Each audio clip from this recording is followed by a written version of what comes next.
നമസ്കാരം, ഞാൻ രശ്മി. ഇന്ന് നമ്മൾ ഉണ്ടാക്കാൻ പോകുന്നത് ഒരു സ്പെഷ്യൽ റെസിപ്പിയാണ് നേന്ത്രപ്പഴം മണിപ്പായസം. ഇത് ഞാൻ ഉണ്ടാക്കിയതാണ്, പേര് ഞാൻ ഇട്ടത് തന്നെയാണ്. അതുകൊണ്ട് നിങ്ങൾ സെർച്ച് ചെയ്ത് നോക്കിയാലൊന്നും കാണാൻ വഴിയില്ല. ഇത് നമ്മുടെ ചിക്കു സ്റ്റൈലിന്റെ 100ാമത്തെ എപ്പിസോഡാണ്.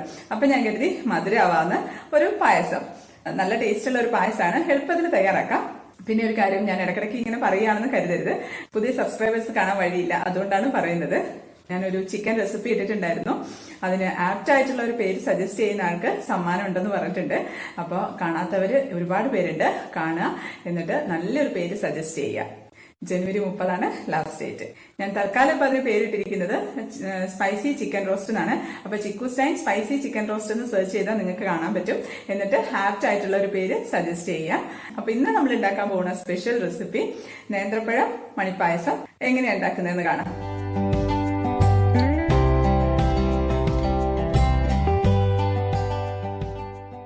അപ്പൊ നമുക്ക് നേന്ത്രപ്പഴം മണിപ്പായസം ഉണ്ടാക്കാം. ശരിക്കും പറഞ്ഞാല് ഇതൊരു പഴം പ്രഥമന്റെ വേറൊരു വെറൈറ്റിയാണ് കേട്ടോ. അതിന് വേണ്ടിയിട്ട് ഞാൻ 3 പഴം നേന്ത്രപ്പഴമാണ് എടുത്തു വെച്ചിട്ടുള്ളത്. നല്ല പഴുത്ത നേന്ത്രപ്പഴം വേണം എടുക്കാനായിട്ട്. പഴുക്കാത്ത എടുത്താൽ നമുക്ക് പായസം ഉണ്ടാക്കുന്ന സമയത്ത് അതിനൊരു കറ ചൊവ വരും. അപ്പൊ അതുകൊണ്ട് നന്നായിട്ട് പഴുത്ത നേന്ത്രപ്പഴം എടുക്കണം.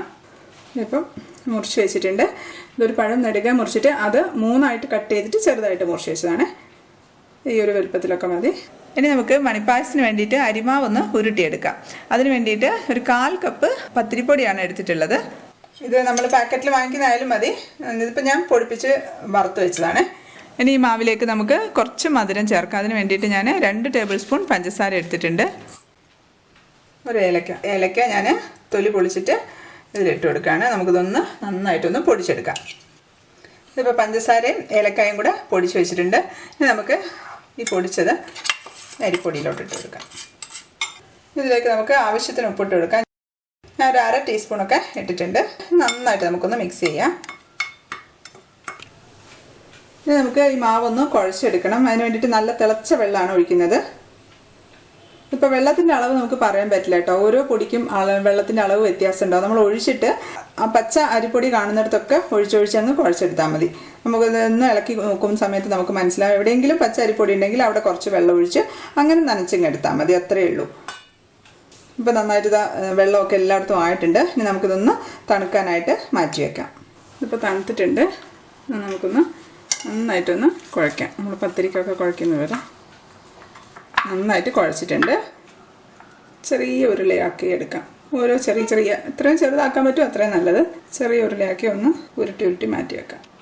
ചെറുതാക്കുകയാണ് നല്ലത് കേട്ടോ. കാരണം ഇത് നമ്മൾ വേവിക്കുന്ന സമയത്ത് കുറച്ചും കൂടെ ഒന്ന് വലുതാവും. അപ്പം ചെറുതാക്കി എടുക്കുകയാണെങ്കിൽ അതാണ് നല്ലത്. ഞാനിതുപോലെ എല്ലാം ഉരുട്ടിയെടുത്ത് വെക്കട്ടെ. ഇനിയിപ്പോൾ നിങ്ങൾക്ക് ഈ ഉണ്ട ഇങ്ങനെ ഉരുട്ടാൻ ബുദ്ധിമുട്ടാണെന്നുണ്ടെങ്കിൽ ഇതുപോലെ സാബൂനരി ഉണ്ടല്ലോ, ചവ്വരിന്ന് സാബൂനരി എന്നൊക്കെ പറയും, ഇത് വാങ്ങിച്ചാൽ മതി. ഇത് വാങ്ങിച്ചിട്ട് ഇതൊരു 1/4 കപ്പോളം എടുത്തിട്ട് നല്ല തിളച്ച വെള്ളത്തിലിട്ടിട്ട് തിളപ്പിക്കുക. ഇത് നല്ല ട്രാൻസ്പെറൻ്റ് ആവുന്ന സമയത്ത് ഒന്ന് അരിപ്പയിലൂടെ അരിച്ചു വെച്ചിരുന്നാൽ മതി. ഇതേപോലെ തന്നെ ബാക്കി പ്രോസസ്സൊക്കെ ചെയ്താൽ മതി. ഇത് ഞാൻ അരി കൊണ്ട് എല്ലാം ഉരുട്ടി വെച്ചിട്ടുണ്ട്. ഇനി ഇത് നമുക്കൊന്ന് വേവിച്ചെടുക്കണം. അതിന് വേണ്ടിയിട്ട് ഞാനൊരു പാത്രത്തിൽ വെള്ളം വെച്ചിട്ട് തിളപ്പിക്കുകയാണ്. വെള്ളത്തിന് പ്രത്യേകിച്ച് അളവൊന്നുമില്ല കേട്ടോ, നമുക്ക് ഊറ്റിക്കളയാനുള്ളതാണ്. ഈ മണികളൊന്നും മുങ്ങിക്കിടക്കാനുള്ള അത്രയും വെള്ളം ഉണ്ടായാൽ മതി. ആ വെട്ടി തിളയ്ക്കുന്നതിനകത്തോട്ട് നമുക്ക് ഈ ഉണ്ടകൾ ഇട്ട് കൊടുക്കാം. തിളയ്ക്കുന്നുണ്ട് നന്നായിട്ട്. ഇട്ടൊന്ന് വേവട്ടെ. ഇതിപ്പം ഒരു 5 മിനിറ്റൊക്കെ ആയിട്ടുണ്ട്. 5 മിനിറ്റ് ഞാൻ ഹൈ ഫ്ലെയിമിൽ തന്നെ ഇട്ടിട്ടാണ് തിളപ്പിക്കുന്നത്. അടച്ചൊന്നും വെച്ചിട്ടില്ല. അതുകൊണ്ട് ഇതിപ്പോൾ തൊട്ട് നോക്കുമ്പോൾ കുറച്ച് ഹാർഡായിട്ടുണ്ടാവും. അപ്പോൾ നമുക്കിത് എടുത്ത് മാറ്റാം. അത് അവിടെ ഇരുന്ന് തണുത്തോട്ടെ. ഇപ്പോൾ പായസത്തിന് ഞാൻ ശർക്കര എടുത്ത് വെച്ചിട്ടുണ്ട്. 400 ഗ്രാം ശർക്കരയാണ് ഇതുള്ളത്. ഇതിപ്പോൾ ഒന്ന് പൊടിച്ചിട്ടുണ്ട്. വെച്ചാൽ പെട്ടെന്ന് നമുക്കൊന്ന് ഉരുക്കിയെടുക്കാൻ വേണ്ടിയിട്ടാണ്. ഇതിലേക്ക് നമുക്ക് വെള്ളം ഒഴിച്ചു കൊടുക്കാം. 1.5 കപ്പ് വെള്ളമൊക്കെ ഒഴിച്ചിട്ടുണ്ട്. നമുക്ക് നന്നായിട്ടൊന്ന് ഉരുക്കിയെടുത്തിട്ട് അരിച്ചു വെക്കാം. ഞാൻ ഉരുളി വെച്ചിട്ടുണ്ട്. ഉരുളിക്കകത്തോട്ട് നമുക്ക് മുറിച്ച് വെച്ചിരിക്കുന്ന പഴം ഇട്ടിട്ടുണ്ട്. 1 കപ്പ് വെള്ളം ഒഴിച്ചിട്ടുണ്ട്. നമുക്കത് കത്തിച്ചു കൊടുക്കാം. അത് ഈ വെള്ളത്തിൽ കിടന്നൊന്ന് വേവട്ടെ. ഇപ്പോൾ നന്നായിട്ട് തിളയ്ക്കുന്നുണ്ട്. നമുക്കിതിനെ സിമ്മിലേക്ക് വെച്ചിട്ട് അടച്ചു വെച്ച് കൊടുക്കാം. ഇത് സിമ്മിൽ കിടന്നിട്ട് ആ വെള്ളം വറ്റുന്നത് വരെ നമുക്കൊന്ന് വേവിച്ചെടുക്കാം. ഇപ്പം ഒന്ന് തുറന്ന് നോക്കാം. ഞാൻ ഇടയ്ക്ക് വന്ന് തുറന്ന് നോക്കിയിട്ട് ഇളക്കുന്നുണ്ടായിരുന്നു. ഇപ്പോൾ വറ്റിയിട്ടുണ്ട് നല്ലോണം. നമുക്കിതിലേക്ക് നെയ്യ് ഒഴിച്ചു കൊടുക്കാം. 2 ടേബിൾ സ്പൂണൊക്കെ നെയ്യ് ഒഴിച്ചിട്ടുണ്ട്. ഈ നെയ്യിൽ പഴം ചെറുതായിട്ടൊന്ന് വരട്ടിയെടുക്കാം. ഇതിപ്പം കുറച്ചൊന്ന് വരട്ടിയിട്ടുണ്ട്. എന്തായാൽ മതി. നമുക്കിനി ശർക്കര ഒഴിച്ചു കൊടുക്കാം. ഉരുക്കി അരിച്ചു വെച്ചിരിക്കുന്ന ശർക്കരയാണ്. ഇപ്പോൾ ഇത് തിളയ്ക്കുന്നുണ്ട്. നമുക്കൊന്ന് ഇടയ്ക്കൊന്ന് ഇളക്കി കൊടുത്ത് ഈ ശർക്കരയിൽ കിടന്ന് പഴം അങ്ങ് വരട്ടിയെടുക്കാം.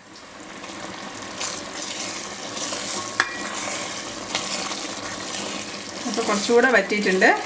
നന്നായിട്ട് വരട്ടിയെടുക്കുന്നതാണ് നമ്മുടെ പായസത്തിൻ്റെ രുചിയെ. അങ്ങനെ ഇളക്കിക്കൊണ്ടിരിക്കേണ്ട ആവശ്യമില്ല കേട്ടോ. ഇടയ്ക്കൊന്ന് ഇളക്കി കൊടുത്താൽ മതി. കാരണം നല്ല അടി കട്ടിയുള്ള പാത്രമല്ലേ ഇത്, ഉരുളിയാണ് എടുത്തിരിക്കുന്നത്.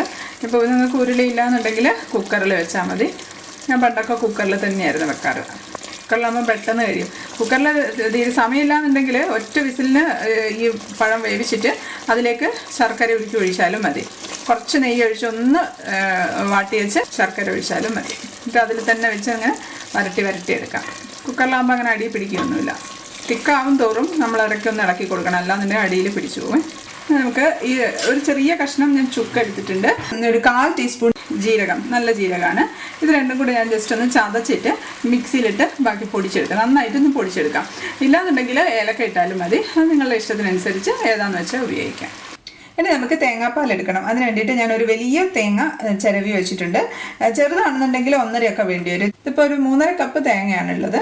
ഇത് നമുക്ക് നന്നായിട്ടൊന്ന് ആദ്യം ഒന്ന് അരച്ച്, വളരെ കുറച്ച് വെള്ളം ഒഴിച്ച് ഒന്ന് അരച്ചിട്ട് ആദ്യത്തെ 1/4 പാല് ഒരു കപ്പോളം 1/4 പാൽ എടുത്ത് മാറ്റി വെക്കാം. എന്നിട്ട് ബാക്കി തേങ്ങക്കകത്തോട്ട് വെള്ളം ഒഴിച്ച് മിക്സിയിൽ നന്നായിട്ട് അടിച്ചിട്ട് 2/2 പാലും എടുത്ത് വെക്കാം. 2/2 പാൽ ഞാൻ ഏകദേശം ഒരു 4 കപ്പൊക്കെ എടുക്കുവേ. അങ്ങനെ പൊട്ടിത്തെറിക്കുന്ന ഒരു പരുവുണ്ട്. അപ്പം ഇപ്പം അങ്ങനെയാണുള്ളത്. തെറിച്ച് കയ്യിലോട്ട് തെറിക്കാതെ ശ്രദ്ധിക്കണം. ഇതൊക്കെ ഇളക്കുമ്പോൾ നല്ല നീളമുള്ള തവിയാണ് ഉപയോഗിക്കേണ്ടത്. അപ്പോൾ പിന്നെ കയ്യിലോട്ട് അങ്ങനെ തെറിക്കിടാം. ഇപ്പം നന്നായിട്ട് വറ്റിയിട്ടുണ്ട്. നമുക്കിതിലേക്ക് 2/2 പാൽ ഒഴിച്ചു കൊടുക്കാം. 4 കപ്പ് പാലാണ് ഒഴിച്ചത്. ഇത് തിളക്കട്ടെ. ഇപ്പോൾ ഒരു 5 മിനിറ്റൊക്കെ തിളച്ചിട്ടുണ്ട്. ഇനി ഇതിലേക്ക് നമുക്ക് വേവിച്ച് വെച്ചിരിക്കുന്ന അരിയുണ്ടകളൊക്കെ ഇട്ട് കൊടുക്കാം.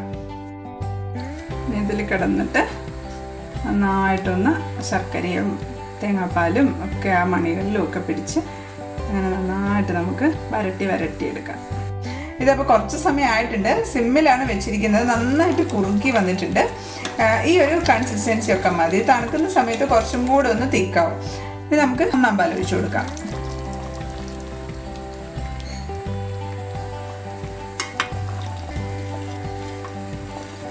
പാൽ ഒഴിച്ചിട്ട് ഒന്ന് തിളച്ചാൽ മതി.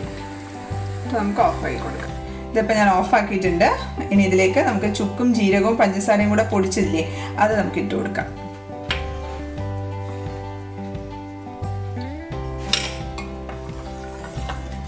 ഞാൻ അതിലേക്ക് 1 ടേബിൾ സ്പൂൺ നെയ്യ് ഒഴിച്ചു കൊടുക്കുകയാണ്. ഓഫാക്കിയിട്ടാണ് ഒഴിക്കുന്നത്. അപ്പം നെയ്യിൻ്റെ നല്ല ഒരു ടേസ്റ്റ് പായസത്തിനുണ്ടാവും. നമുക്ക് ഒരു 1/4 ടീസ്പൂൺ ഉപ്പിട്ട് കൊടുക്കാം. ഇതെല്ലാം ഞാൻ ഓഫാക്കിയതിന് ശേഷമാണ് ചെയ്യുന്നത്. ഇതിവിടെ ഇരുന്നോട്ടെ. ഇരിക്കും തോറും കുറച്ചും കൂടെ ഒന്ന് കുറുകും.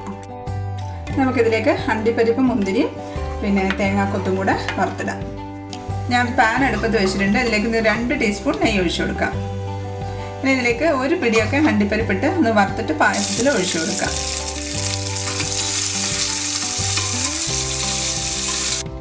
ഇതുപോലെ ആ നെയ്ക്കകത്തോട്ട് തന്നെ നമുക്ക് മുന്തിരി കഴുകിയതും കൂടി ഇട്ട് ഒന്ന് ഫ്രൈ ചെയ്തെടുക്കാം. മുന്തിരി നന്നായിട്ടൊന്ന് ഉതിർത്ത് വന്നാൽ മതി.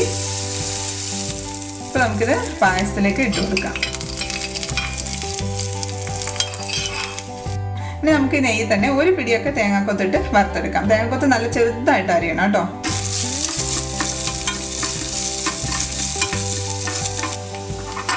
നന്നായിട്ട് മൂത്തിട്ടുണ്ട്. കരിഞ്ഞു പോകരുത്, മുക്കാതിരിക്കുകയും ചെയ്യരുത്. നമുക്കിത് പായസത്തിലേക്ക് ഇട്ട് കൊടുക്കാം.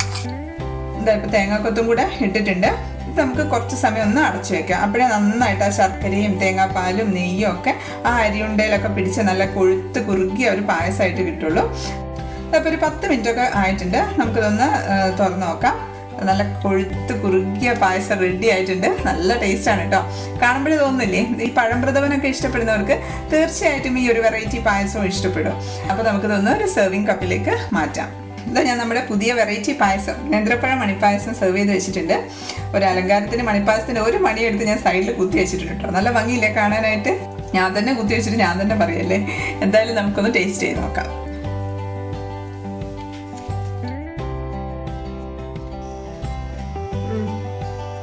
നല്ല ടേസ്റ്റ് ഉണ്ട് കേട്ടോ.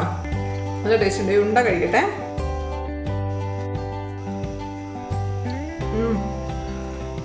നല്ല ടേസ്റ്റ് ഉണ്ട്. ഈ അരി കൊണ്ട് ഒരുപാട് കട്ടിയുമില്ല, ഒരുപാട് സോഫ്റ്റും അല്ല കേട്ടോ. നമുക്ക് നമ്മുടെ കൊഴുക്കട്ടയില്ലേ അതിൻ്റെയൊക്കെ ആ ഒരു സോഫ്റ്റ്നെസ് ആണുള്ളത്. അപ്പം അത്രയേ ഉള്ളൂ നമ്മുടെ 100th എപ്പിസോഡ് വെറൈറ്റി നേന്ത്രപ്പഴം മണിപ്പായസം. വീഡിയോ ഇഷ്ടപ്പെട്ട ലൈക്ക് ചെയ്യണം, കമൻറ്റ് ചെയ്യണം. അപ്പോൾ ഇതുപോലത്തെ വെറൈറ്റി റെസിപ്പീസ് കിട്ടണമെന്നുണ്ടെങ്കിൽ സബ്സ്ക്രൈബ് ചെയ്യാൻ മറക്കരുത്, ഷെയർ ചെയ്യാനും മറക്കരുത്. അടുത്ത വീഡിയോയിൽ കാണാം.